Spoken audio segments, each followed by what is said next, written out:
Hey guys, StarCraft here. I'm sorry for the delay since my last review. Got a bunch of other videos out since then and done a couple of live streams, but I really have no excuse. I get easily distracted. I openly admit it.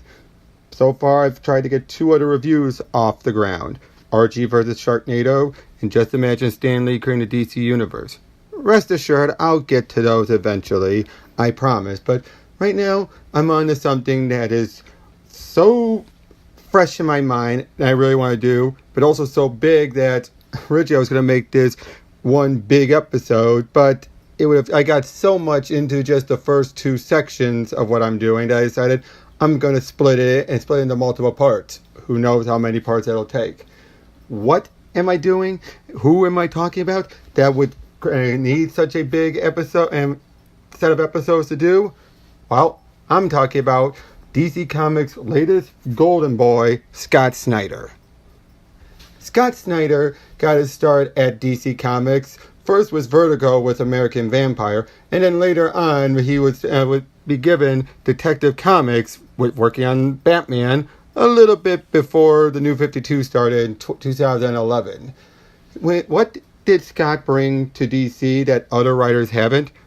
He's brought fresh concepts, not just working with the old stuff and working from there or making a few tweaks here and there. No.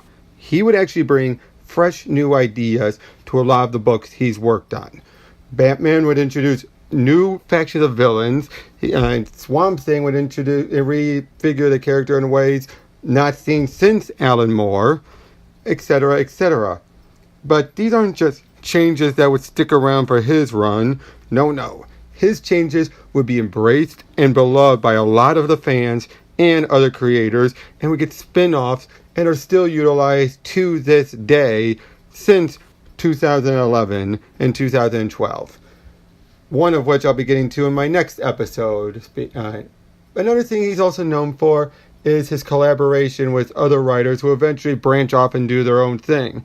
The first one would be Kyle Higgins, who would later go on to doing Nightwing, Batman Beyond, and, especially important for me, Power Rangers. Yes, Power Rangers. And Kyle Higgins is the one that restarted over at Boom Studios and would be the main writer behind the big anniversary event known simply as Shattered Grid, which has been beloved by Power Ranger fans alike. Why? Because it did something big and grand with the Power Rangers, bringing everyone in for a big story that no one knew how it was going to end. Also, another collaborator of Snyder's is James Tynion IV, who has been a much longer collaborator and has also been getting his own books as well. And he's been working most recently on Detective Comics, where he would go and would bring back a lot of beloved characters and would get a rather lengthy run on it since Rebirth. But back to Scott. And we are going to be looking mostly in chronological release order of a lot of his works, which works and helps out because a lot of some of his stuff does lead into other later works. We're going to start with his big introduction in the mainstream DC universe, first and foremost, Detective Comics run, known best as Black Mirror. For starters, during this whole run, this was during when Dick Grayson was Batman, during the whole Grant Morrison's whole Batman Incorporated. And Scott Snyder has openly admitted, back then, he felt that was appropriate because he didn't feel he was at all ready to handle Bruce Wayne. He felt, in a lot of ways, like Dick Grayson was a lot like him. Someone who was in the big leagues, jumping in, but he didn't feel he was right to have the big name title. Along for the ride would be artist Jock. Yep, that's his name, just one name, Jock, kind of like Prince. And Francesco Francavilla, who would later go on to be doing a lot of the artwork such as Afterlife with Archie. But in this case, both of them would be collaborating. Sometimes Franco would get a full issue, but most of the time, the two were doing artwork, collaborating artwork in each issue. And my God, is it incredible. Yes, they can, I won't say clash, but you can definitely tell which artist is which but the artworks, when they make those transitions, it was for each artist's strengths. And that is one other thing Scott Snyder is very good at, is working with his artists. Getting into details, was with the first arc, Dick Grayson is going hunting for a villain known as the Dealer, who's been gathering a bunch of the Batman rogues galleries, all of his enemies, their gadgets, anything left over from other crimes, and ready to sell them up on the open market for other criminals to utilize to their own ends. In particular, one of which is a card that the Joker, and from one of the Joker's past gigs or, his past criminal acts, which basically would have a bit of his Joker venom still on it that they could use and replicate, since the Joker is who knows where. And he also claims to have, apparently, the crowbar that was used to kill the Jason Todd Robin. Yeah, I'm not sure on that one. Scott, if you read or watched this review, let me know. Was that the real crowbar, or was he just trying to pull a fast one? Either way, and Dick comes in, deals with it, and although he does get a bit ganged up on, but yet somehow someone rescued him, and he doesn't know who. Around this time, we're also introduced to a character who is very important for this arc that no one thought they would ever see again ever since Batman Year One, and that's James Gordon Jr. That's right, Barbara Gordon's Barbara Gordon's brother, who was born during Batman Year One, that we haven't seen, like I said, since that book. This is one of the things I was talking about. Scott brought in an element that nobody has ever touched and decided, whatever happened to this kid? We'll get more back to about this and what happened with James Jr. later on. But in the second arc, a little addendum, I completely forgot to talk about the second arc of this whole storyline. When I was writing it, I kind of missed through those issues. The second arc is where we were actually introduced to James Gordon Jr. And we focus on Jim Gordon trying to think back to how things were. This is where Franco Francavilla, I can never get that name right, really shines though. His art is so simple and yet detailed. Part of why I love his Afterlife with Archie artwork. But in this instance, and what really pushes it is the writing and just how eerily creepy James Gordon Jr. really is. It's just, man, oh man. Any of these issues, the three-parter and then the one-off stories, makes you really wonder and mess with you. First, up until this point, you're thinking, okay, he's a little creepy, maybe a little psychotic, but he might not be evil. It's not until later on, right before the final arc, that we find out, oh yeah, he's a psycho. He's done all this stuff. But up until that point, we have no idea at all. And I really like that, especially when reading this as the monthlies were coming out. That's all I really wanted to add. So let's move on back to the next arc. We also deal with another clever idea of Scott's. Dick is going on a murder that's focusing around and it surrounds a friend of a woman named Sophia, who just happens to be the daughter of Tony Zuko. Yeah, the man who killed Dick's parents all those years ago. And he kind of falls for her. Yeah, that's a bit predictable, but what are you going to do? It still kind of works. And this is also when the arc when Scott introduces a new version of a Golden Age villain, Tiger Shark. The arc is pretty good, all things considered, and a nice little mystery, but it's the final arc that is phenomenal, when James Gordon Jr. makes his move. Because you see, James Gordon Jr. is a complete and utter sociopath, and just plain crazy, but he's also a genius. He was able to determine not just that Bruce Wayne was Batman, but he also determined that Dick Grayson was Batman at the time. Because why? Because he smiled.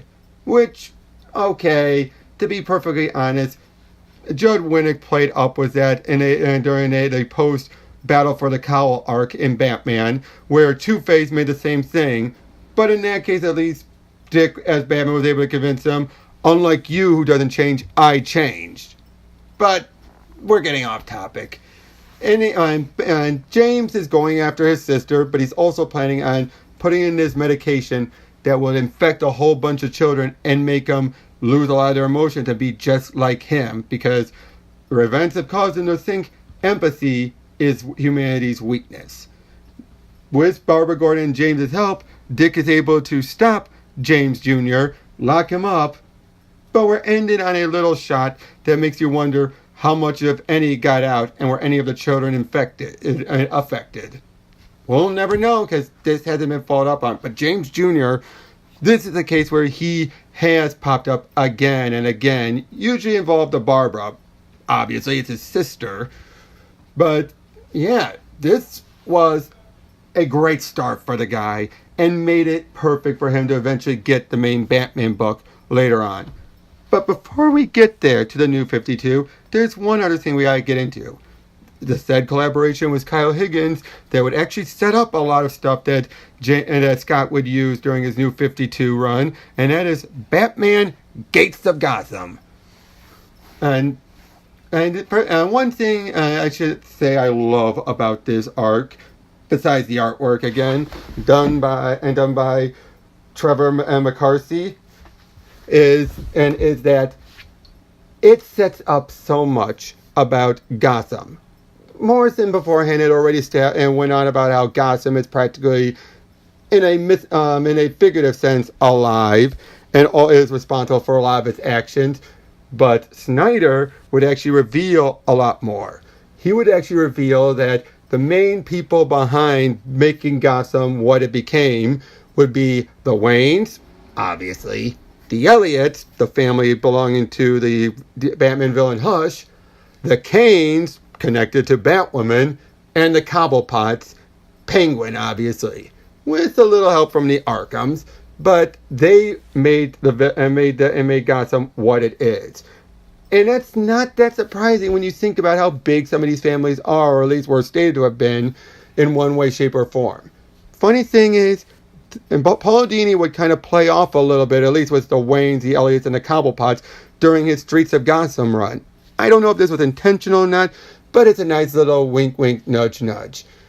The whole point of the event of this story is that there is a new criminal known as the Architect running around in this very awesome steampunk outfit. And he is going after and destroying multiple structures and buildings throughout Gotham. What makes this so important? It's connected to another family in the building of Gotham known as the Gates family, the Architects, who were able to design and build a lot of the unique structures of Gotham. Bridges, buildings, etc., etc. And we're also showing through flashbacks a lot of this stuff in the past. This cabal that has tried to make Gotham, no matter, the best it can be, no matter the cost. But unfortunately, during all this, the two Gates brothers way back when, one died and the other one and felt full of grief. And at the time, we believe he thought he was betrayed by the other families, and he decided to get revenge by killing Cameron Kane's son. But later on, in the present day, with the new Architect, later revealed to be the last known descendant of the Gates family, and Dick Grayson would reveal that the suits that they've been wearing were actually underwater suits that were used to try and build stuff like the bridges underwater, diving equipment basically, but they were improperly utilized and would cause eventual dementia, hallucination, and basically cause the paranoia for the brother that attacked the Kanes to feel, well, basically, like they really did do him wrong, whether or not they really did or not. And this is one type of thing I love about storytelling. You're given both sides, but you're also given enough doubt to wonder, did something happen or not? And even the ending of the story kind of leaves it ambiguous. Did Cameron Kane be responsible for the other Gates brothers' deaths? We don't know. But the other thing I like about this whole story arc is that this was one of the last known until much later by the time of Rebirth, we would have of Cassandra Cain as Black Bat. Now, I want to get this out of the way very quickly. But she is well handled in here, but very talkative. Some people felt that was out of character for her, but to be honest, that was already established with her ever since 1 year later, after Infinite Crisis, when she finally started to talk more. She did get a bit chattier, and she worked in here because she was still no nonsense. You have Damian trying to egg her on, and yet she's focused on the mission, and at the same time trying to get a little bit through to him like everyone else was at the time. The other thing I like about this arc is that by the end of it, they're already starting to set up things for the New 52, such as Bruce is coming back to Gotham, implying that Morrison's Batman Incorporated was kind of getting tweaked a little bit so for the New 52, and Dick was unsure about continuing on as Batman, getting him ready to go back to being Nightwing. This is, like I said, a great middle miniseries. Not necessary per se, but it's still a good self-contained read that sets up some other notions that would be played with by the time of Batman in the New 52. And that's the last thing I will give is, that's the other thing I like about some of these collaborative efforts with Snyder and other writers, is that when they do it, it's for his own self-contained thing that's not necessarily important for Snyder's work, but it builds up for stuff for Snyder to utilize, or builds up on concepts he has created. And that is what a good writer should do, is try to expand their mythos, but not always make it required reading every single time. I'll get more about that as well when we get to his Batman, the first couple arcs of his Batman run next episode. So, yep, like I said, this is going to be a multi-parter, and that's the end of this particular one. I hope you enjoyed it, and I'm still trying to improve myself, of course, but this, I really feel like this is going to go somewhere. So, I'm sorry I didn't go into too much detail, but if I did go over each and every issue, I'd be here for hours. This whole multi-parter would take on forever. I'm just giving my general input, what I liked about it, what I felt about it, etc., etc. So, if you were expecting a full-blown review, that's why I'm going to be calling this the Scott Snyder Primer, not review. So, sorry to disappoint. Either way, I hope you'll come in next time when I start up with the entirety of Scott Snyder's Batman Court of Owls epic that opened up the New 52 Batman. And maybe, just maybe, I will get to his first Joker story with Deaths of the Family as well. If not, I'll be in the third part. Hope to see you then. Take care.